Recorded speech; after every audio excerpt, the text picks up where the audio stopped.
This is Inside Indiana Business Radio for the afternoon of July 26th, 2022. I'm Alex Brown.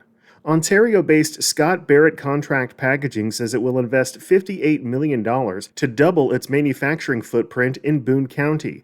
The company, which manufactures retail-ready pouch products including baby food, lunchbox fruit snacks, and salad dressing, says the 340,000 square foot expansion will include additional production lines and freezer space. The expansion is set to be complete by the end of 2023. The company currently employs approximately 300 workers in Indiana, but it's not clear if the expansion will also include additional staff.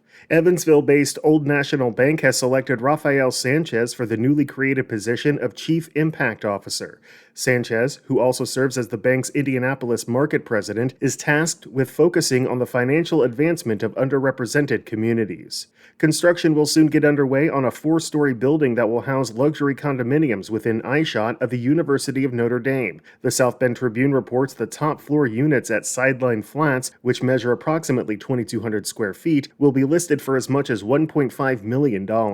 From the number one source for Indiana business news, this is Inside Indiana Business Radio. IBJ Media delivers business news covering central Indiana and the entire state. The Indianapolis Business Journal and Inside Indiana Business are now part of the same family. Look to the IBJ for in-depth coverage of central Indiana's business community and tap into Inside Indiana Business for stories that extend throughout Indiana. 2 resources, unlimited business insights that help you stay informed and get ahead. Learn more at ibj.com and insideindianabusiness.com.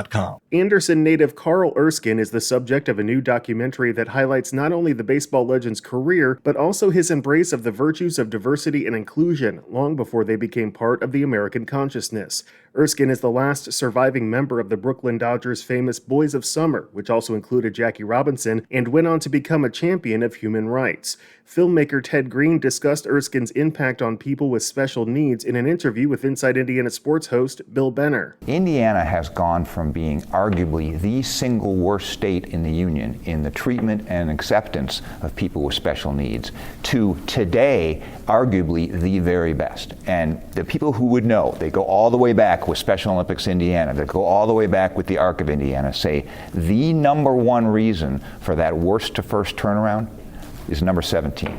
Carl Erskine, and that is what we're going to bring out in this film. The documentary, titled The Best We've Got, The Carl Erskine Story, will premiere August 11th at the Paramount Theater in Anderson, with an encore August 13th.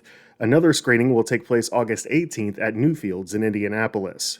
The owner of Lafayette Square Mall told the IBJ this week he's already spent about $50 million as part of an effort to revamp the Indianapolis property and the surrounding neighborhood. Fabio Dela Cruz says the investment is only the start of what's expected to be at least a $200 million project through his firm, Sohos Capital. The figure includes work that's been done inside the 1.2 million square foot mall, soon to be known as Window to the World, as well as new roofing and HVAC systems for the property, something De La Cruz said was desperately needed. Work on the exterior of the 54-year-old building began in early November and has continued almost uninterrupted since. Sohos plans to shutter the mall entirely for about 3 months beginning August 29th to allow crews to complete various upgrades, including extensive electrical work and new flooring installation.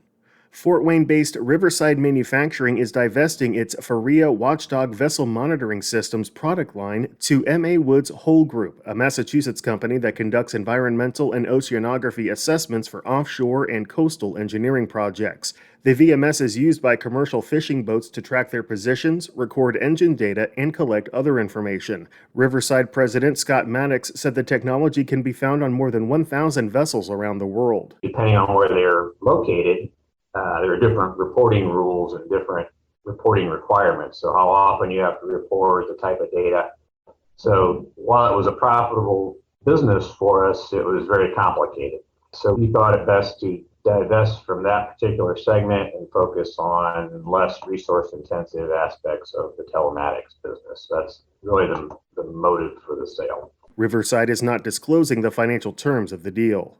Former Indianapolis traffic reporter Mimi Pierce is this week's guest on the Business and Beyond podcast with Gary Dick, presented by PNC, a weekly conversation with high-profile Hoosiers in business, sports, and entertainment, and beyond. Available now from your favorite podcast provider.